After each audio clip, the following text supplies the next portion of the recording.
इराणनं कतारवर केलेल्या हल्ल्यामध्ये कतार एअरबेसवर हल्ला झाल्याचा दावा अमेरिकेनं केलेला आहे। कतारनं म्हटलंय की इराणच्या हल्ल्यात त्यांचं कोणतंही नुकसान झालेलं नाही। अमेरिकेच्या हवाई तळावरील हल्ल्यानंतर आम्ही निकाल लावला। अमेरिकेनं जितके बॉम्ब टाकले तितकीच क्षेपणास्त्र आम्ही डागली असा दावा इराणच्या राष्ट्रीय सुरक्षेच्या निवेदनातून जारी करण्यात आलाय। इराणच्या प्रत्युत्तरादरम्यान ट्रम्प यांनी एक मोठी बैठक घेतली। अमेरिकेचे संरक्षण मंत्री आणि सशस्त्र दलांच्या प्रमुखांची त्यांनी भेट घेतली। कतारमधील त्यांच्या एअरबेसवर हल्ल्यानंतर अमेरिकेनं अलर्ट जारी केलाय। पश्चिम आशियातील त्यांच्या सर्व एअरबेससाठी अलर्ट जारी करण्यात आलेला आहे। इराणनं कतारवर केलेल्या हल्ल्यावर इस्रायलनं मोठं विधान केलंय। इराण संपूर्ण जगासाठी धोका आहे। इस्रायलनं केलेल्या कतारमधील अमेरिकन एअरबेसवर हल्ला हा सर्वांसाठी धोका आहे। कतारमधील अमेरिकन लष्करी तळावरील हल्ल्यानं इराण आनंदी झालाय। तेहरानच्या रस्त्यांवर लोक आनंद साजरा करताना पाहायला मिळाले। इराणनं कतारवर हल्ला केल्यानंतर अनेक देशांनी त्यांचे हवाई क्षेत्र बंद केले। कतारनंतर यूएई आणि बहरीननं त्यांचे हवाई क्षेत्र बंद केले। कतारमधील भारतीय दूतावासानं एक सूचना जारी केली आहे, ज्यामध्ये लोकांना घरातच राहण्याचं आवाहन करण्यात आलंय। बहरीनमध्ये देखील लोकांना सुरक्षित ठिकाणी जाण्याच्या सूचना देण्यात आल्या। तेल किमती वाढवण्याबाबत ट्रम्प यांनी इशारा दिलाय। तेलच्या किमती वाढवू नका असं आवाहन त्यांनी केलंय। सोबत तेलाचं उत्पादन आणखी वाढवण्याचा आदेश त्यांनी दिलाय।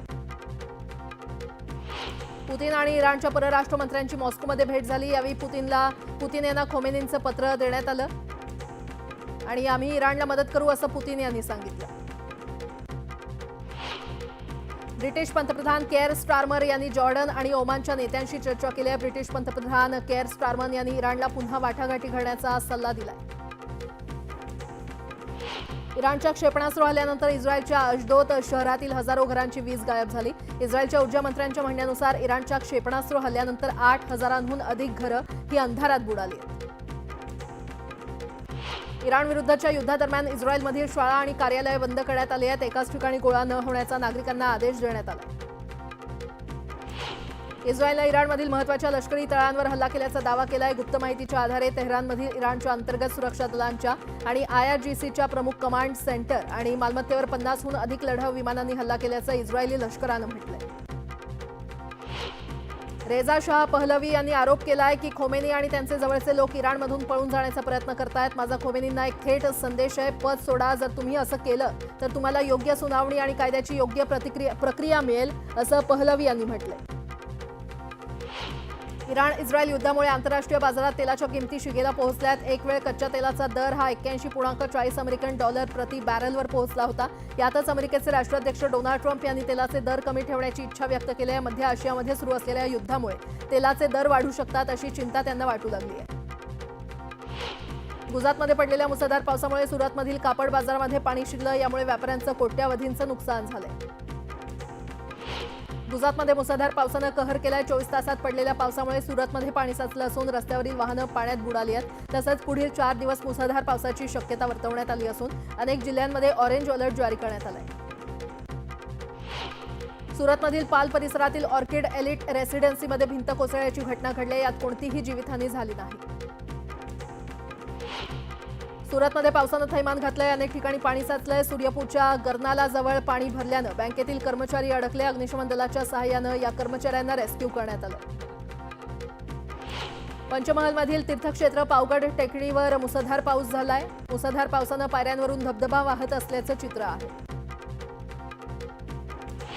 जम्मूमध्ये श्री माता वैष्णवदेवी यात्रा मार्गावर मुसळधार पावसानं हजेरी लावली आहे। त्यामुळे हिमकोटी जवळील बॅटरी कार मार्गावर भूस्खलन झालंय। त्यामुळे बॅटरी कारची सेवा तात्पुरती बंद करण्यात आली आहे। सुरतमधील मुसळधार पावसामुळे सथना पोलीस स्टेशन पाण्याखाली गेलंय। पोलीस स्टेशनच्या आतमध्ये पाणी शिरलं असून कारागृहात गुडघ्यापर्यंत पाणी भरलंय। सुरतमध्ये पावसानं थैमान घातलंय। अनेक भागात वाहनं ही पाण्याखाली गेली आहेत।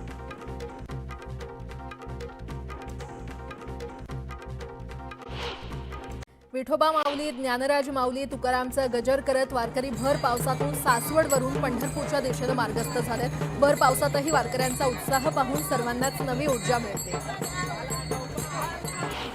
संत ज्ञानेश्वर माऊलींच्या पालखीनं सासवडहून पहाटे 4 वाजता प्रस्थान केलंय। भर पावसात माऊलींचा गजर करत वारकरी वारीमध्ये तल्लीन झाले।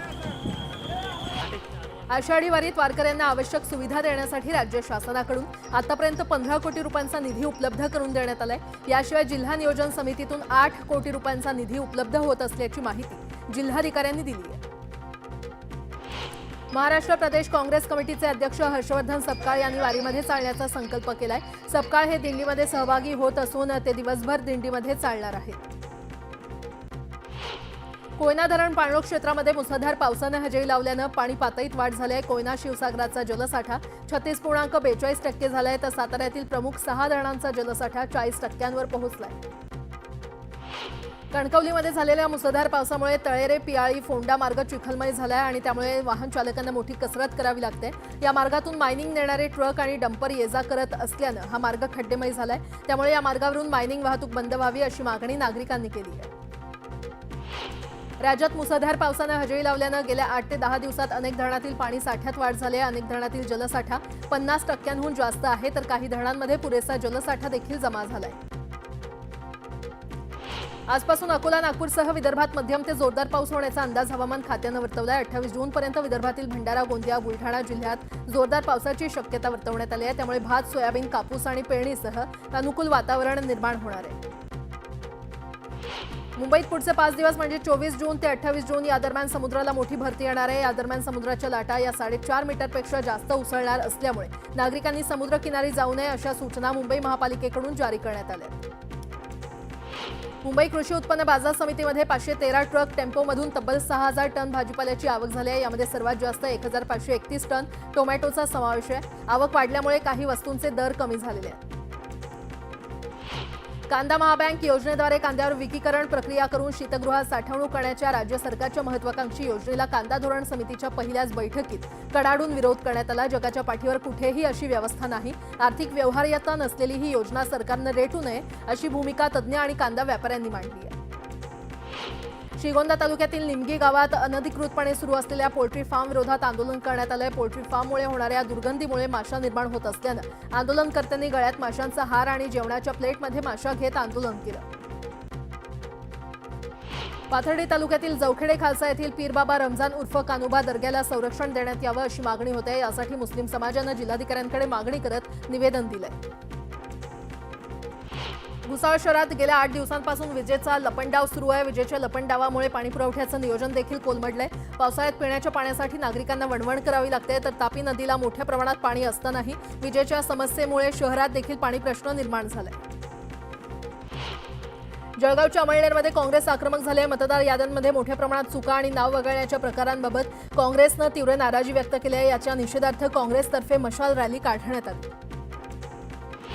लातूरच्या एका महिला वाहतूक पोलिसाचा नवा व्हिडिओ सध्या चांगलाच व्हायरल होतोय। लातूर शहरातील रेणापूर नाका येथील 3 मुली एका दुचाकीवरून ट्रिपल सीटवर जात होत्या आणि यावेळी त्या पोलिसांनी तिन्ही मुलींना अडवलं। अश्लील भाषेत शिवीगाळ करत त्यांना मारहाण केली। त्यामुळे या महिला पोलिसावर कारवाई होणार का असा सवाल विचारण्यात येतोय। तुरीची 15,132 क्विंटलची आवक झाली असून यामध्ये सर्वाधिक आवक सोलापूर आणि वर्धा बाजारात झाली आहे। लाल तुरीला 7,764 रुपयांपर्यंत दर मिळालाय, तर लाल तुरीला सोलापूर बाजारात 6,440 रुपये इतका दर मिळाला। पावसाळा सुरू झाला की बहुतांश लोकांच्या आहारात अंड्यांचा समावेश होतो। पावसाळा सुरू झाला की समुद्रातील मासेमारी बंद असते आणि त्यामुळे मांसाहार करणाऱ्यांना अंड्यावर ताव मारावा लागतो। वाढत्या मागणीमुळे सध्या अंड्यांचे भाव वाढलेत। 70 रुपये डझननं मिळणारी अंडी आता 80 रुपये डझननं मिळत आहेत। विकासासाठी खर्च केला जाणारा प्रत्येक रुपया सर्वसामान्यांपर्यंत पोहोचला पाहिजे आणि त्या दृष्टीनं संसदेच्या अंदाज समितीचं काम खूप परिणामकारक ठरतं असं उपमुख्यमंत्री एकनाथ शिंदे म्हटलेत। संसद तसंच विविध राज्यांच्या अंदाज समितीच्या राष्ट्रीय परिषदेच्या उद्घाटन प्रसंगी ते बोलत होते। मुंबईमध्ये मे अखेरपासून सुरू असलेल्या पावसामुळे संसर्गजन्य आजारांनी डोकं वर काढलंय आणि आजारांना आळा घालण्यासाठी पालिकेकडून घरोघरी सर्वेक्षण करून सुरू आहे। तर मागील 2 आठवड्यांमध्ये मलेरियाचे 341 आणि डेंग्यूचे 48 रुग्ण आढळलेले आहेत। त्यामुळे मुंबईकरांनी काळजी घ्यावी असं आवाहन पालिका प्रशासनाकडून करण्यात आलंय। मुंबईपासून हाकेच्या अंतरावर असूनही ठाणे जिल्ह्यातील ग्रामीण भाग मूलभूत सोयी सुविधांपासून कोसो दूर आहे। शहापुरात गेल्या 5 वर्षात 203 बालमृत्यू तर 36 मातामृत्यू झालेले आहेत। या धक्कादायक आकडेवारीमुळे शहापूर तालुका अक्षरशः पळून निघालाय। लालपरीचं लोकेशन प्रवाशांना कळावं यासाठी तयार केलेल्या एसटीच्या ॲपची सुरुवात 15 ऑगस्टला होणार असल्याचं परिवहन मंत्री प्रताप सरनाईक यांनी स्पष्ट केलेलं आहे। एसटी महामंडळाची श्वेतपत्रिका जाहीर करताना त्यांनी ही माहिती दिली आहे। मुंबईमध्ये अनधिकृत पद्धतीनं सुरू असलेली बाईक टॅक्सी सेवा ॲपवरून बंद करण्यासाठी परिवहन विभागानं आवश्यक कारवाई करावी असे निर्देश परिवहन मंत्री प्रताप सरनाईक यांनी अधिकाऱ्यांना दिले. महाराष्ट्र राज्य परिवहन महामंडळानं गेल्या 45 वर्षातील आपल्या आर्थिक स्थितीची श्वेतपत्रिका जारी केली आहे. गेल्या 45 वर्षातील 37 वर्ष लालपरी तोट्यातच धावते. फक्त 8 वर्षच एसटी महामंडळाला थोडाफार नफा मिळालाय असा दावा त्यात करण्यात आलेला आहे.